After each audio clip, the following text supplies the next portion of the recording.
Scary stories to tell in the dark.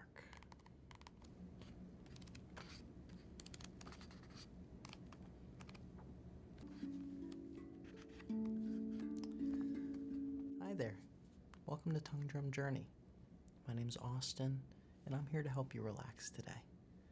In the spirit of Halloween, I had this crazy idea, and I thought about a book that I hadn't thought about and haven't read since elementary school.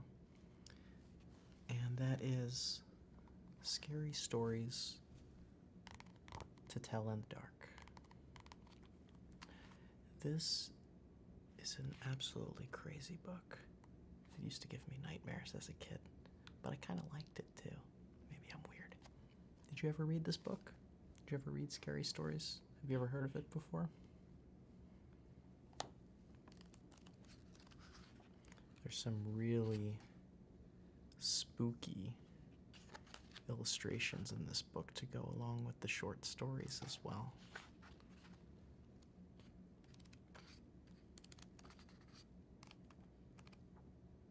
So I thought I'd read you some today.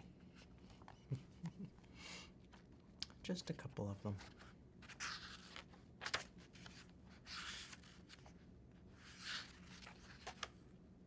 And if you like this, I would very much love and appreciate if you could hit that subscription and notification bell at the bottom of this video.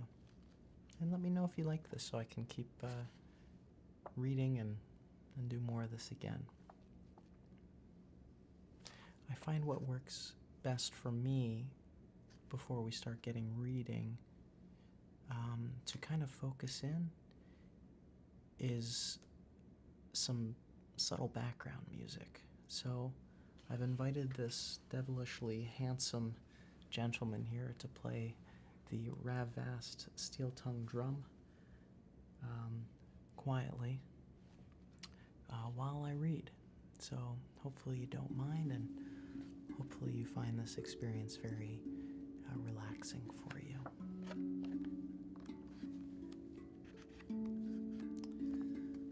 So the first story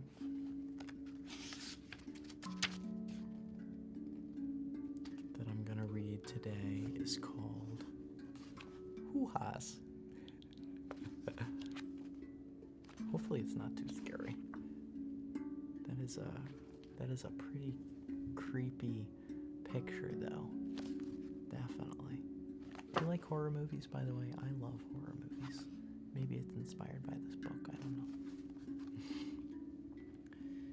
These scary stories will take you on a strange and fearsome journey, where darkness or fog or mist, or the sound of a person screaming, or a dog howling turns ordinary places into nightmarish places, where nothing is what you expect. People have been telling scary stories for as long as anyone knows. From the first, they were tales of supernatural creatures that people feared.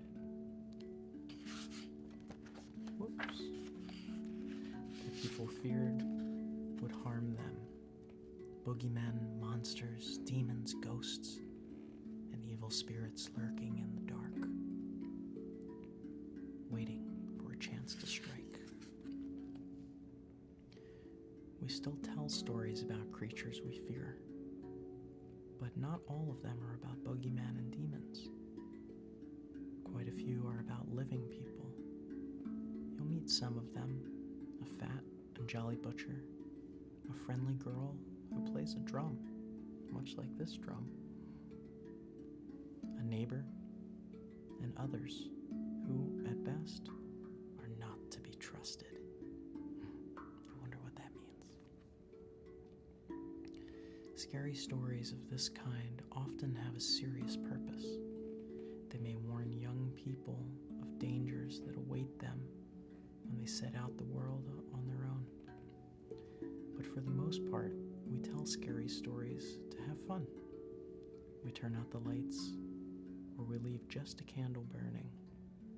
Then, we sit close to each other and tell the scariest stories that we know. Often these include some that have been passed down over hundreds of years. If a story is scary enough, your flesh begins to creep. You get a shivery, shaky, screamy feeling. That sounds like tingles to me. You imagine hearing and seeing things. You hold your breath as you wait to learn how it all ends. If something startling happens, everyone gasps or jumps or screams. Some people call those shivery, shaky, screamy feelings the heebie-jeebies or the screamy memes. The poet T.S. Eliot called them the hoo-ha's. You'd better read the stories in this book while you're still feeling brave and before it gets dark. Then, when the moon is up, tell them to your friends and relatives. You'll probably give them the hoo-ha's, but they'll have fun, and so will you. That seems to be the intro. I thought that was a story. Okay, let's see.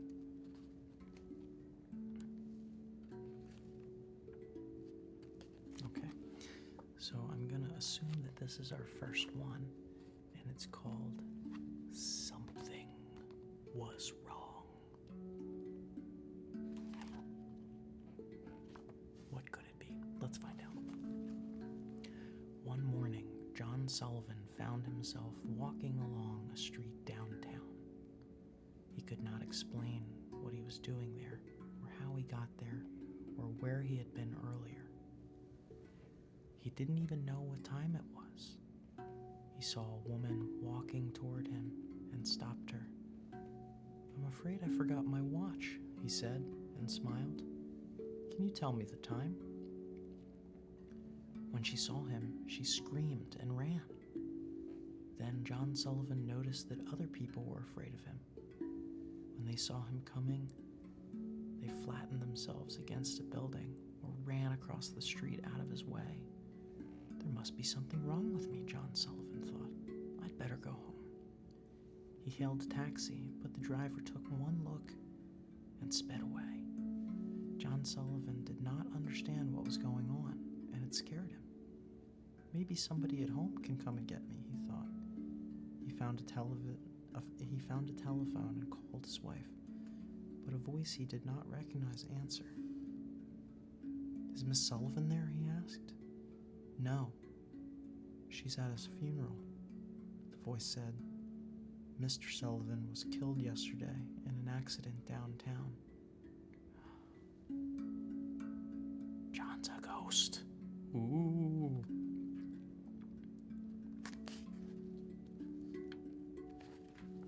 Did that story give you the hoo-ha's? Not me. Let's keep reading.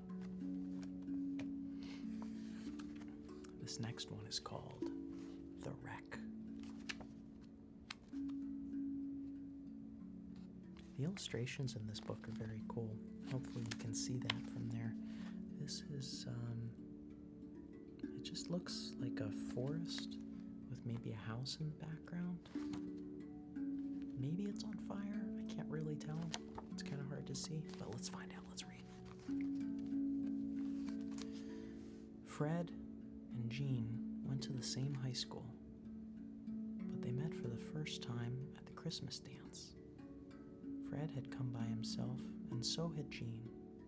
Soon, Fred decided that Jean was one of the nicest girls that he'd ever met. They danced together most of the evening. At 11 o'clock, Jean said, "I have to leave now. Can you give me a ride?" "Sure," he said. "I've got to go home too."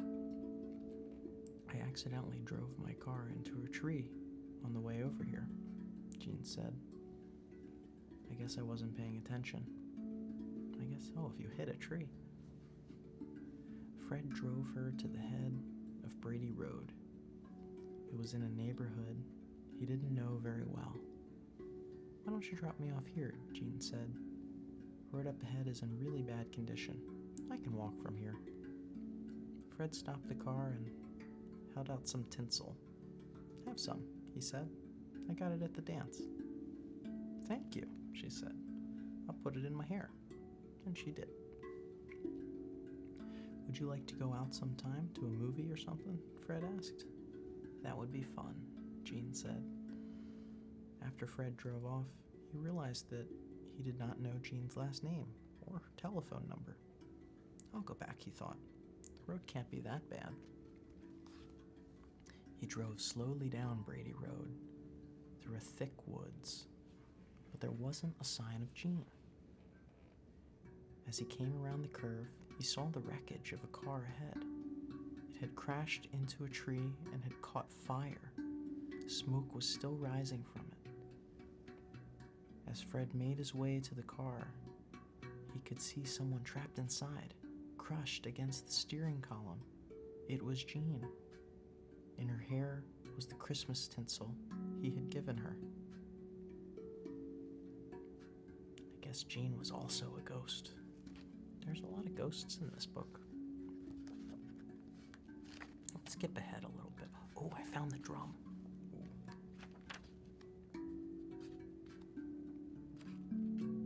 Okay, we're gonna read the drum because I feel that's appropriate.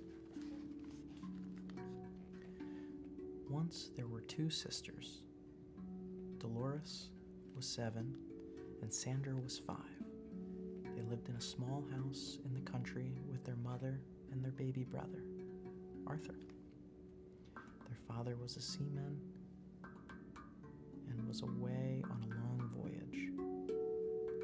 One day, Dolores and Sandra were running across a field near their house when they met a gypsy girl playing a drum. Her family was camping in the field for a few days. As the girl played, a little mechanical man and woman came out of the drum and danced.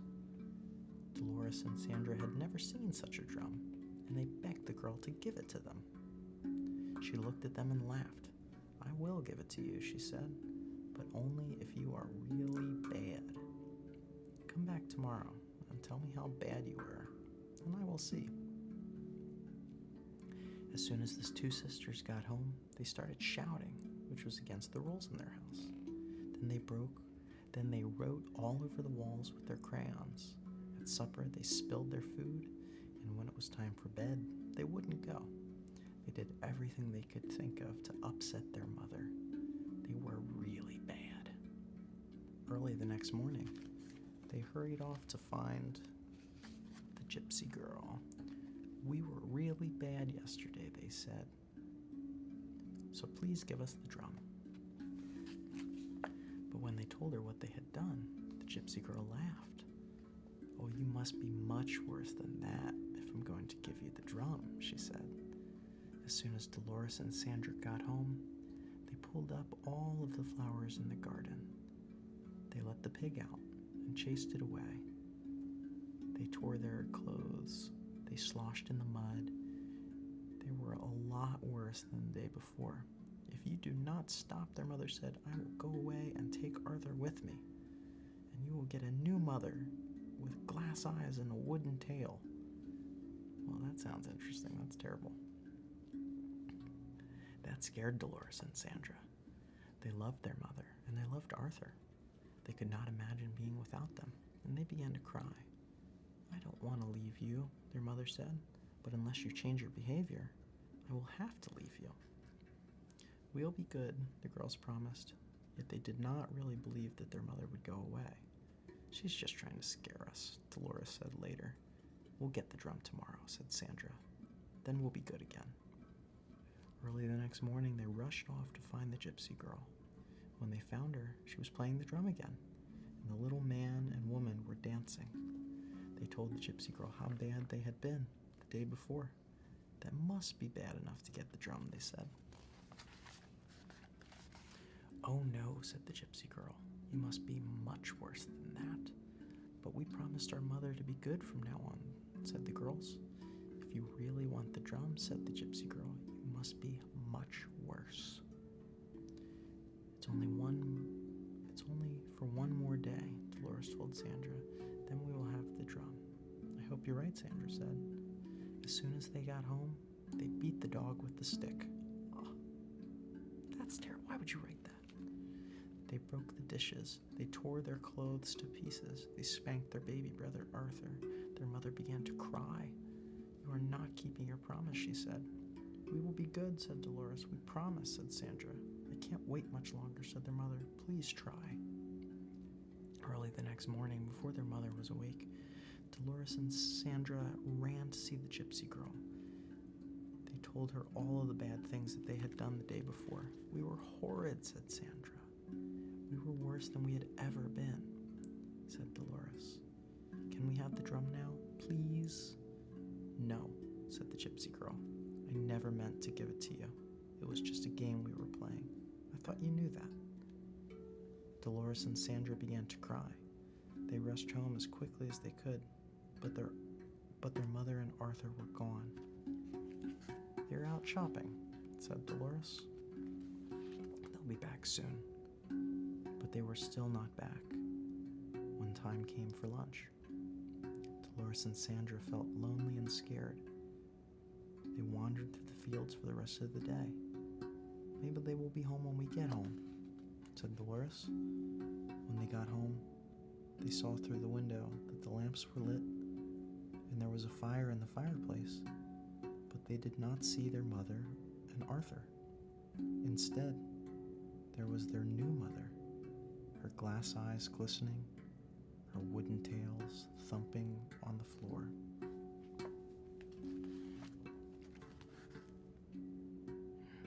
This is a pretty cool art in here. So that says to me, treat your mother right.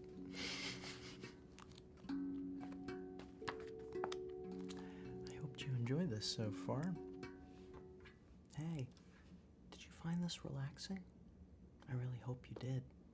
If you want to keep relaxing, I think you should check out this video up here. I really think you'd enjoy it.